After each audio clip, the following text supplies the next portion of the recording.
In this video I'm going to show you 4 ways, 4 tips, tricks, techniques to get you sounding like a pro on the old piano.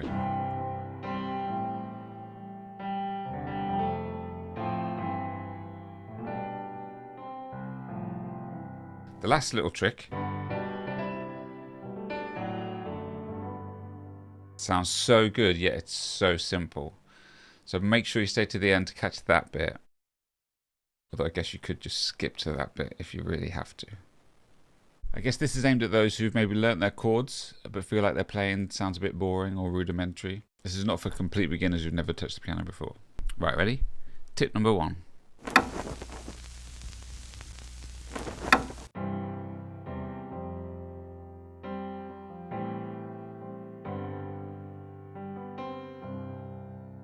This first one's a good one too. Now, when I first started teaching chords to people, I teach them triads. 3-note chords that have the root, the third and the fifth in them. Now these are good and they're really important to know, and they can get you quite far. However, they can start to sound quite sort of simple and boring if you're only ever playing triads. Now the interesting sounds and the more pro sounds come when we start adding extra notes to these triads. When we start adding seconds and susses and sevenths and ninths and 11ths in there, that's when they start to sound more interesting. So here's a really simple hack that will add some of these colours to your chords. Now this is going to work best if your chord progression is all diatonic, so all the chords in the progression are from the same key. First thing we need to do is identify what key the song is in. So for this example, I'm going to use the key of C. So here's the trick. Our right hand's going to play the root and the fifth of the tonic chord over all of the chords. So our tonic chord in the key of C is C, and the root and the fifth is the C and the G. So our C and our G are going to play over any chord that we come up, and our left hand is going to play the root and the fifth of the chord.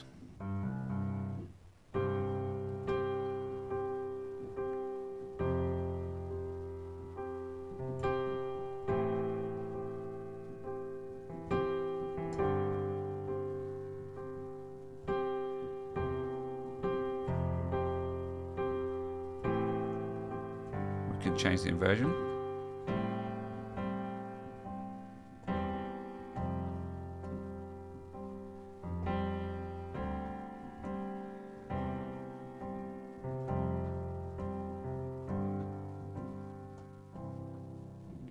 How nice does that sound? So what's happening is that while these 2 notes are staying the same, as we change chords, these become like the colour notes of the different chords. So for a C, it's the root and the fifth, but when we move to an A minor, it becomes the 7th and the 3rd, and on the F, it's the 2nd or the 9th and the 5th.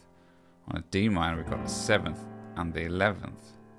So it's adding all these extra colours without us even actually having to think about what notes we're adding to it. So this works great just as it is, but what we could do also, should you wish, is add extra chord tones with our right hand with our available fingers. So what we could try and do is add the third of any chords that are missing the third. So on the C, we could add the third. On an F, we could add the third. G, third. D minor.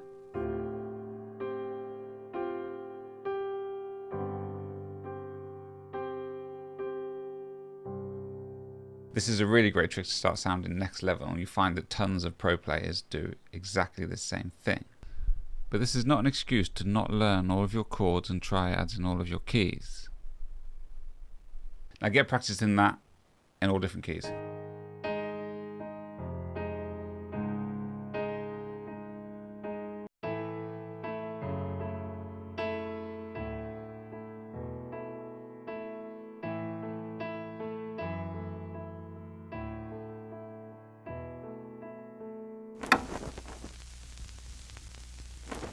This one might be a little bit boring, but it actually makes a huge difference. Take a listen to these 2 pieces.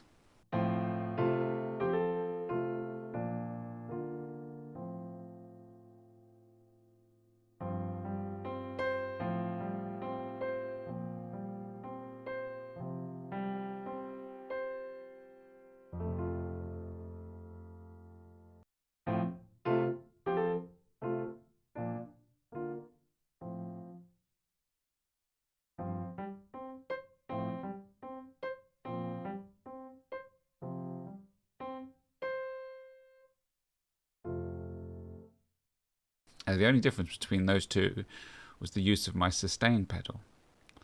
Knowing how and when to use your sustain pedal can make such a big difference to your piano playing. All acoustic pianos will have 2 or 3 pedals, and your sustain pedal is always the pedal on the right hand side, and you use your right foot to press it down. Most electric pianos or keyboards will come with 1 pedal. You have to make sure it's connected into the port at the back that says sustain pedal or sustain or damper. And using a sustain pedal isn't just as simple as keeping your foot pressed down on it. If you do that, things can get messy.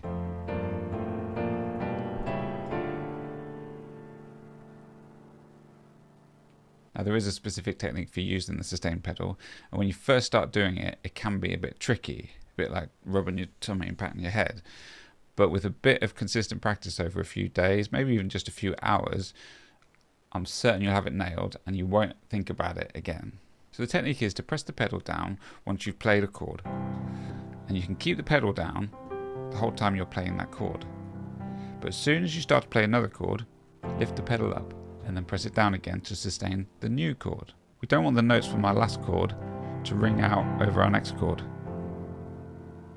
Can you hear how they're merging there? So as soon as we play our next chord, we need to release the pedal. So pedal down when I start playing, pedal up as soon as I play the next chord, and then pedal back down so that we're not overlapping any notes from either chord. When you were a kid, did you ever do that thing with your jumper and you put your arm through here and then you put this one down the bottom and you do? That's kind of like what it is. Imagine this arm is your hand coming down to play the next chord, and the alien in your stomach is your foot releasing off the pedal. So chord comes down exactly the same time. Okay, that was a bit weird. So it might feel a bit strange at first, but I promise you that it won't take you long to get it, and once you've got it, you'll barely ever think about it ever again. But it is a really important technique to get down for your piano playing. Just to be clear, I'm not saying that you should use your sustain pedal all the time, always, over everything. There are definitely times when you don't want to be using your sustain pedal.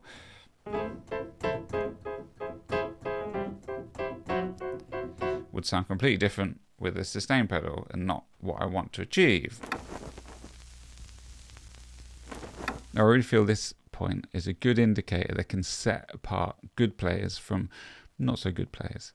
It's how they use dynamics. But it's more than the obvious, this section's louder than this section, or throughout this section we build in volume and intensity throughout the piece.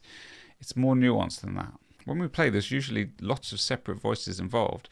A good player will think about the dynamics of those voices and how they can give real expression to their playing. So listen to me improvise over some chords and pay attention to the mix of dynamics that I'm putting in. Certain beats are accentuated, some notes are nice and soft, some notes are loud, some chords are accentuated, certain beats of the bar are accentuated. And see if you agree that these little differences can make a big difference to the expression and the emotion in the playing.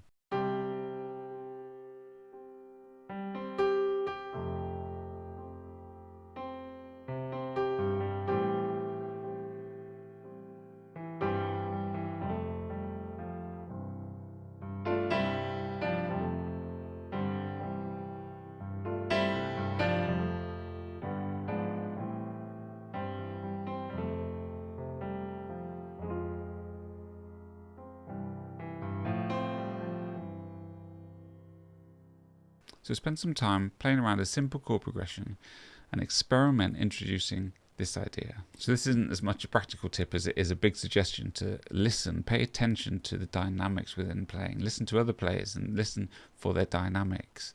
Think about how you can incorporate that into your playing. One of the first things that I teach in my piano lessons is the importance of knowing your chord inversions. Inversions are just altering the order of the notes within a chord. When we first learn our chords, it's normally in the key of C, and we learn our chords in root position up the scale. An important part about understanding chords is that it's not where or how you play the chord on the piano, it's the notes that are within the chord that make up the chord. So a C chord is made up of a C, an E, and a G. That's what makes a C chord. So if I play a C an E and a G, that's the C chord.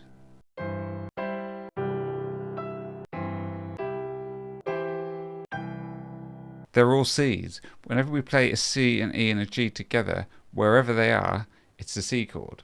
So it's really important to learn the notes within our chords, because they're fundamentally the characteristics of the chord. So there are 3 different inversions of a 3-note chord like this. We have our root position where our root note, the C, is at the bottom. We have a first inversion where the C is now jumped to the top. And we have our second inversion where the C is in the middle.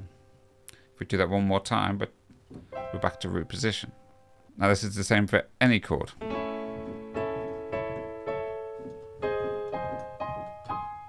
So if we had a chord progression like this and played everything in root position,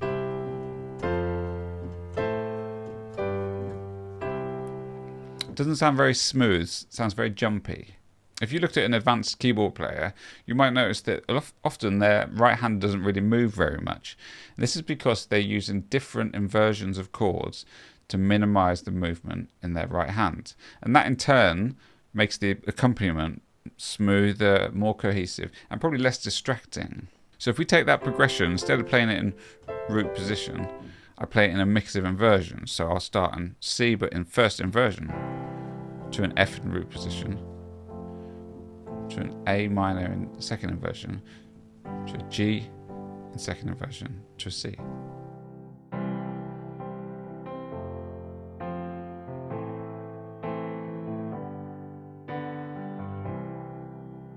You agree that it feels a lot smoother, a lot less distracting than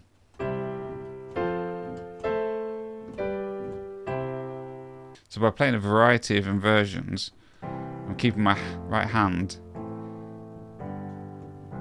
quite close together, very minimal movement, and it sounds smoother. So I urge you to get super familiar with all the inversions of all the chords, so that wherever your hand is already, you don't have to move it very far to find your nearest chord. This will make a big difference to your playing. And I've got an extra little trick for you on this point while we're thinking about inversions. This one is what's called drop 2 voicings.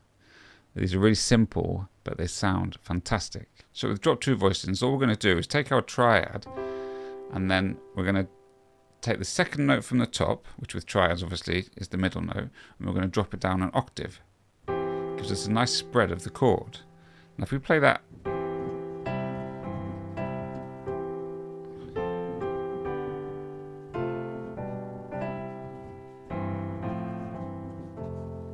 how nice does that sound? All that is 3 notes, taking my chords, so I'm moving between, you know, C, G, F, C, F, G, A minor, G, F, C. Just a simple chords, simple triads, and all I'm doing is dropping the middle note of my triad down an octave, and it sounds great. A couple of little things I was doing there to add on as well.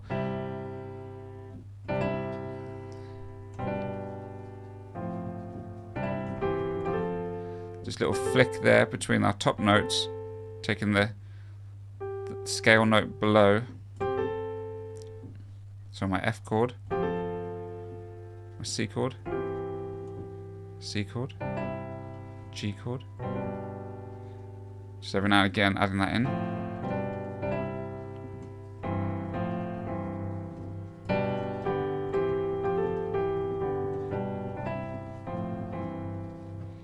Sounds so good, and it's so simple. You're welcome. So inversions, get to know your inversions really well. It will transform your playing if at the moment you're only sort of sticking to your root positions.